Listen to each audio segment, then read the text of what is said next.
Hi Dean, thank you so much for coming today. It's a pleasure to have you here. I know there's going to be a lot of people who might not be familiar with your name, but as soon as I bring up the name of your daughter, they're going to remember the stories that they've read in the newspapers and saw at the time, not just in this country but throughout the world. And that's your little daughter, Indi Gregory.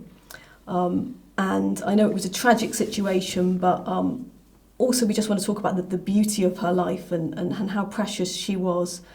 And I think a good place to start would just be when your partner Claire first found out that she was pregnant. What was that like for both of you? Was it something that you were expecting? Was it exciting? Tell me about that. Yeah, we didn't plan it, but it was when we found out, I was very excited.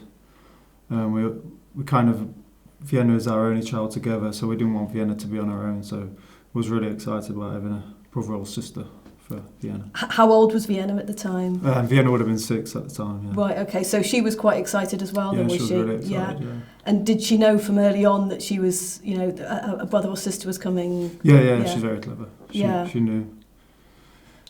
She was very excited. Brilliant. And then moving forward then with the pregnancy, how long was it before any problems were detected? Was it very early on? I think it was the second scan, so I think about 14 weeks, something like that. They picked up a hole in the heart. I can't remember the name of it. Which they said it is quite common and they can have an operation when they're about 6 months old. So yeah. And were you unduly worried at the time? I mean, obviously that's not something that any parent likes to hear. But well, Claire's got a small hole in the heart, and it's never gave her any problems. So we just kind of thought it was something like that. So we weren't too worried about it. And then was the next scan? Did that show up anything more? Or with the heart scan, they also offered us abortion at that scan, that early on. At 14 weeks. At 14 weeks, even with just a small hole, and I was pretty shocked. When at that stage they thought it was something that could easily be operated on. Yeah, they were still offering that. Even though they said it's a bread and butter operation, they still offered us the abortion, which wouldn't even cross my mind to have an abortion. So. And how did you and Claire respond to that? We were just not interested in anything like that. And the second scan is when they picked up that Indi had some fluid on her ventricles in her brain. Again, we was offered abortion, but again, we wasn't. Even though we knew she had, we was worried. But whatever Indi had problems, issues-wise, was fine with us. And so, how many times during the pregnancy were you actually offered abortion? I think it was about four times. Right. Okay. All the way up until 35 weeks. 35 weeks. Yeah. Whoa, so this is a stage that we know that children can survive, 24 weeks. Yeah.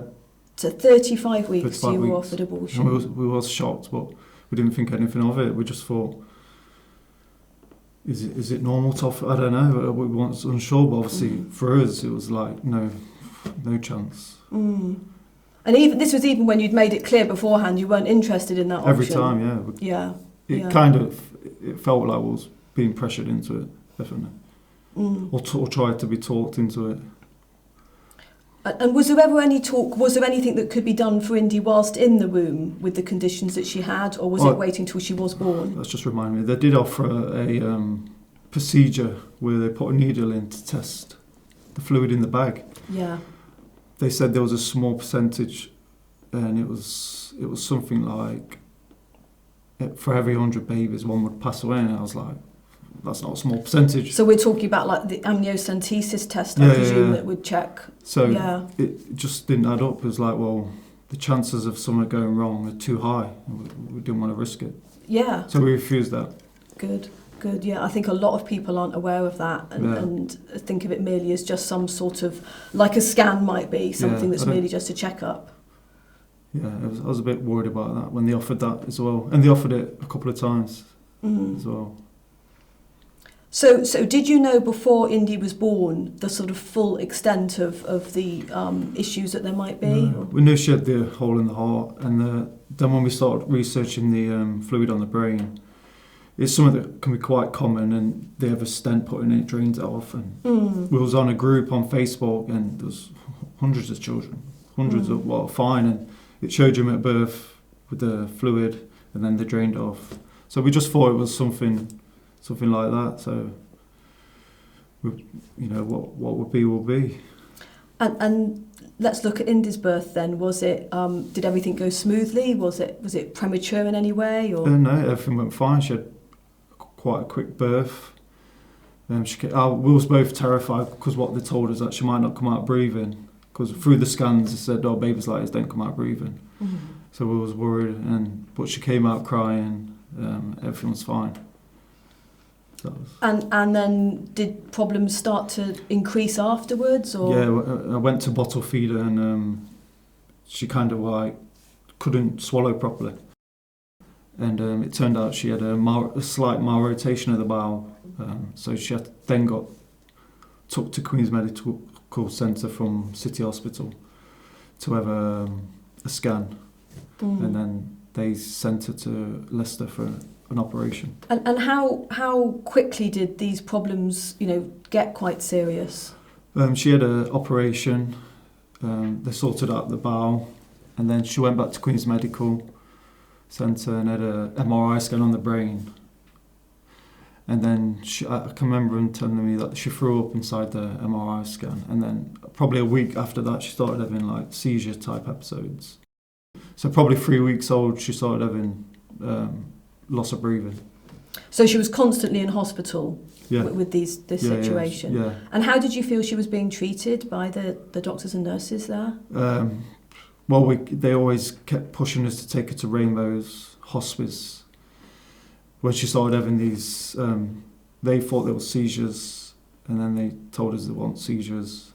So at this time, had it been diagnosed what No. was wrong? So before they'd even diagnosed what the cause of the seizures were, they were trying to push her to go into end-of-life care, effectively? Just based on the fluid and stuff, yeah. So they was pushing us from very early on, and I kept refusing, and then they kept pushing for a genetic test, which I was worried about after reading on the internet that it can be used for good, but it can also be used to not treat.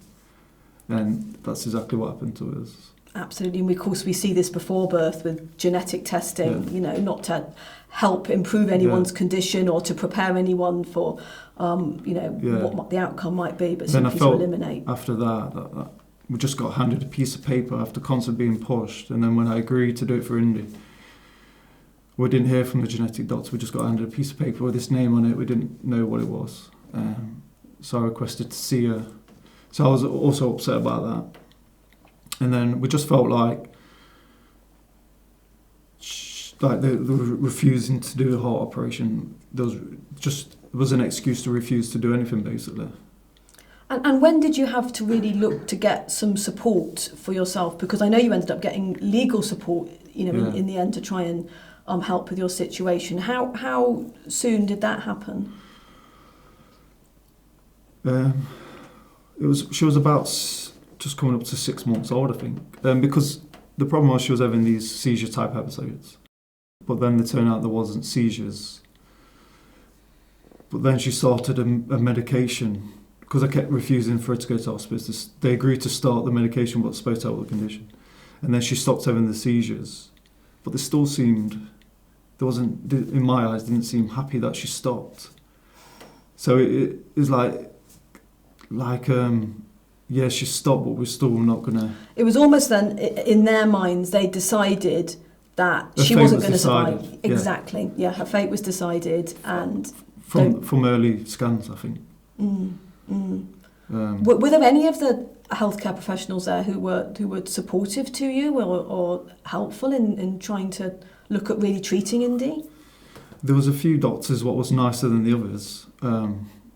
Particularly Indy's doctor wasn't very nice. But the problem was she was getting better, but then she would catch E. coli off the ward, which set her back, and it was down to hygiene. I've seen it myself, I've got photos and stuff. But then, as soon as she got poorly with her E. coli, before that they would try and blame it on a condition, saying, "Oh, this is a condition getting worse." And I'm like, "No, this is infection. She got sepsis." So she might have been in a hospital for 6-7 months, but she had E. coli 3 times throughout that. And even with sepsis, it takes you weeks and weeks to recover. but they just wouldn't give her the chance. And this is something that I know you've become aware of, more recently, that there's been huge underlying problems that have been highlighted at this hospital that have been exposed in a documentary and being investigated, aren't they? It's under criminal investigation for the maternity wards. It's over 600 baby deaths and negligence to the mothers and babies. And we had our own experts saying that she could have a stent, but the judge didn't even want to know. And he took their word for it, but these are the same doctors who are under criminal investigations. And at some point, you reached out and found out that Italy would try and help with some treatment. Is this right? When did this happen? This happened through court. The Simone Pilon, the solicitor out there, managed to get the Vatican Hospital to accept Indi free of charge. All paid for, but the NHS again refused and took us to court to stop it. Why? At first I thought, is this down to money and resources? But then when you've got someone offering to take her for free at no cost or no expense. So it wasn't going to cost them anything at all? Nothing at all, no. And what they was going to do for Indi, what we got offered was a plane and an ambulance has just been done recently for another child because of Indi's case. So they refused. They also activated the Hague Convention, which is European law, and the judges over here just ignored it, basically. So they were offering treatment in Italy that wasn't being offered to you in here in this country? No, we got told India would have palliative care, and the stent procedure is offered in palliative care. That's to open up the valve in the heart to stop a breathing episodes, but I begged the doctors and they refused. Italy was willing to offer that. We had a cardiologist specialist saying that would help, but they still didn't want to do it. And the courts wouldn't rule in your favour? No. And then we just said, can we take Indi home for her to pass away if she has to? They refused. So, and I know you had a really supportive legal team, didn't you? Who helped you? Christened, the legal centre. Yeah, amazing people. But even with that, the courts just wouldn't listen. No, we had a specialist in mitochondrial disease from Canada, and she never got seen by one in Nottingham. And none of the doctors, they were just intensive care doctors. There wasn't doctors in her condition. And he didn't want to know about them. It's just all one-sided and very corrupt. Tell me about little Indi. What was she like as a baby? Well, she was very calm and chilled. They made out in court that she was in pain, but she was never in pain. She might have had a painful procedure, but she was never physically in pain. In fact, the Guardian said she made a squirm in court. That's what she said. That was the only thing to do with pain. And I'm like, a squirm? Baby scream whatsoever. Baby screamed all day. But yeah, she was. She started watching the iPad when she was getting better. She was. You could tell when we picked her up that she was happy to be picked up and calm and that. She had beautiful long eyelashes. She was lovely. She did. Her eyelashes were particularly beautiful, weren't they? Yeah. And we did go into hospital one day and they'd gone. So we thought that someone might have cut them off, to be honest. Her eyelashes had gone? They went from being this long to hardly seeing them, and we couldn't understand why. But then 3 or 4 weeks down the line, they grew back to where they was. So how does that happen? But all the press, it was like, oh, beautiful eyes and all this stuff. So we didn't know. Part of the sort of dehumanization of a child that they just don't want there. Yeah. Because the nurse and doctor when they took us into the room, they was kind of smiling when they was telling us they was taking us to court. It was like they was happy about it. And the first thing they said is, you can't put anything on Facebook or the internet. If you do, our barrister will put reporting restrictions on you. So they're actually trying to censor you as well? Yeah. So I made sure that didn't happen. Good. And how long did Indi live for? How old was she? She was 8 months. She we got told, obviously, she had no care when she went to the hospice. We got, Claire got escorted by the police to go into the ambulance to the hospice. And the nurse, there wasn't a nurse, it was just a woman coming in now and again and giving her drugs. They kept her on ketamine and another one. I can't remember what it was. Because when she first went to court, she was on life support. Because what I said was she had E. coli again. They said she'll only survive a week in court, if that, the first court date. I mean, it went on for 2 months, and she'd come off all the life support stuff, but they just kept on the ketamine and the amphetamine drugs. Yeah.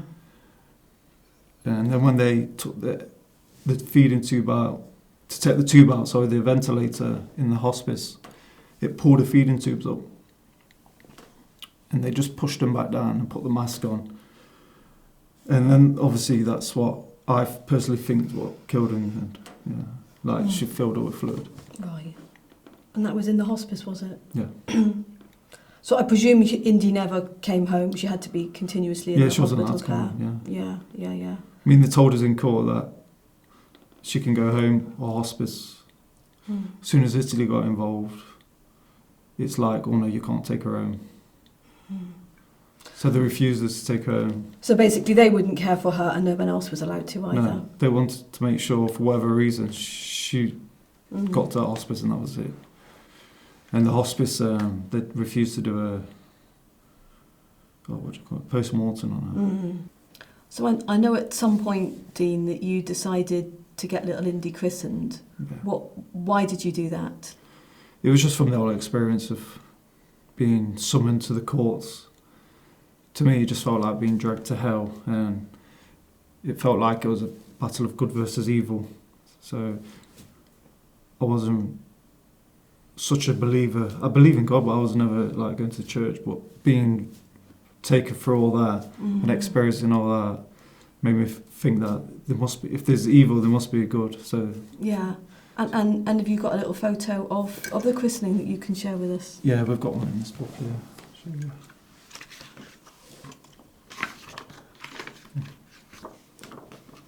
Oh, that's beautiful. What a lovely photo. She really looks like a little angel, doesn't she? She does. So when little Indy died, did you have any thoughts particularly initially about what you wanted for her funeral or where you wanted to go? Well, we've seen the Derby Cathedral and we really liked it inside and wanted something really special for Indy. But they refused it for some reason. We don't know why. So we went to the church in Nottingham Cathedral. Right, okay. Oh, and yeah, you had Bishop Patrick Mckin there, didn't you? Who I know I was very blessed to be there at Indy's funeral, and it was an incredible service, wasn't it? Yeah, it was amazing. Italy paid for the service, which was speechless. We never even got a card or anything from the UK or nothing. But I know you had Indy's little coffin brought in with a horse and carriage, and the cars afterwards. They were there. She deserved it. Fleet of cars came, didn't they, afterwards to take? I think there was 9 Rolls-Royce horse and carriage. And being there, you really felt it was a royal event. And I remember you had various dignitaries from Italy that came over, and they talk about Indy as their little Italian princess, didn't they? They love Indy. Yeah. Yeah, very loving, caring people. And I know you received, was it a letter that you received from the Italian Prime Minister? Yeah, she sent us an email, a personal message when Indy passed. And also we got a letter from the Pope. So this was a letter that was written on behalf of His Holiness Pope Francis.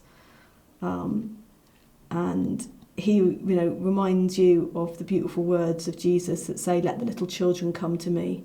It's to such of these as these that the kingdom of heaven belongs." What a beautiful letter that you received. It was beautiful. What a privilege. Wow. And yet, England? Nothing. Nothing from the hospital, nothing from the government. Mm. All the way through the thing, we never had a local MP come and talk to us or anything like that. So. And I know you had so much support from Italy, didn't you, in so many ways? Yeah. And I know you shared with us this huge booklet that you've got of signatures that were gained by one of the pro-life organisations that were helping get you support there. I think there was nearly 75,000 signatures, wasn't there? It's amazing support.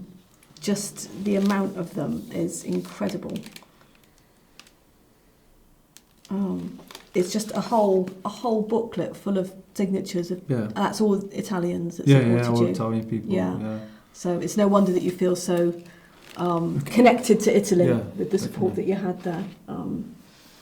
What an absolute blessing. And I know I've seen photos that you shared with me of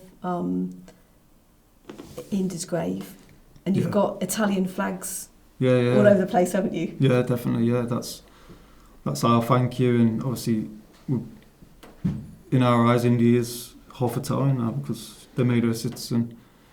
They love her out there, and they realise she's special. Mm. Just what a shame you didn't receive it from our government as well, and our health service.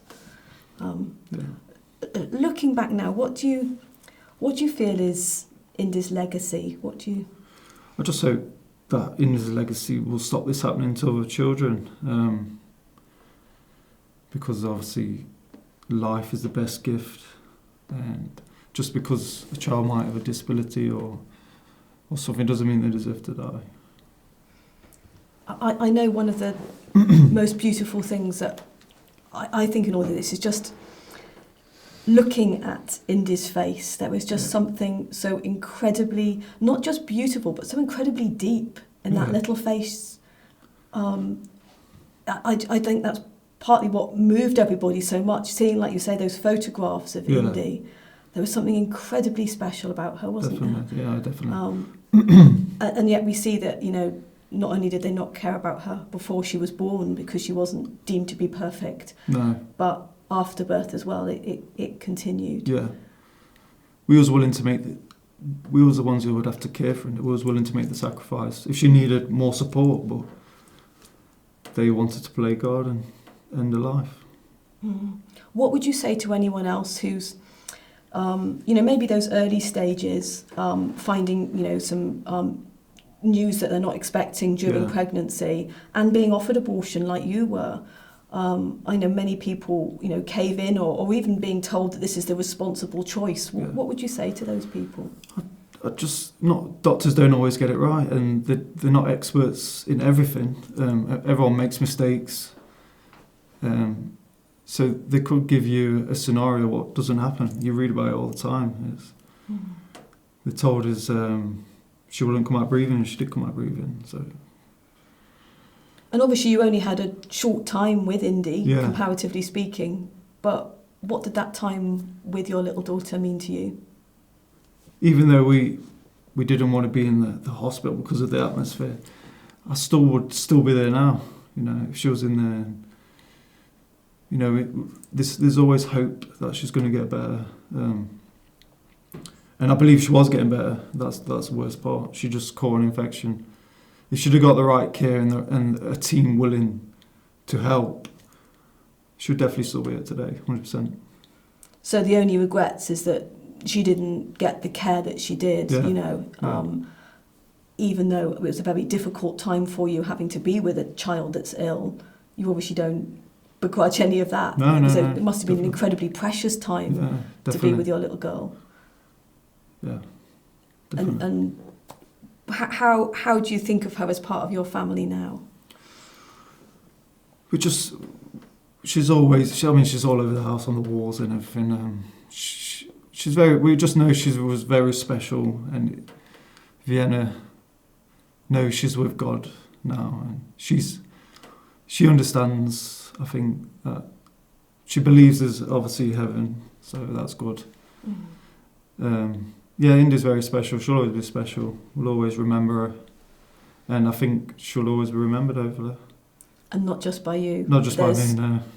all over the world that story went, and I think there's a lot of people, like you say, that will remember Indi and her legacy of how precious life is, no matter how short, no matter how imperfect or what conditions people might have. She's already saved one child, got refused a heart treatment, and because they've seen Indi's story, they contacted the Italian solicitors and they've managed to take her over to Italy, and she's still alive. Oh, praise God for that.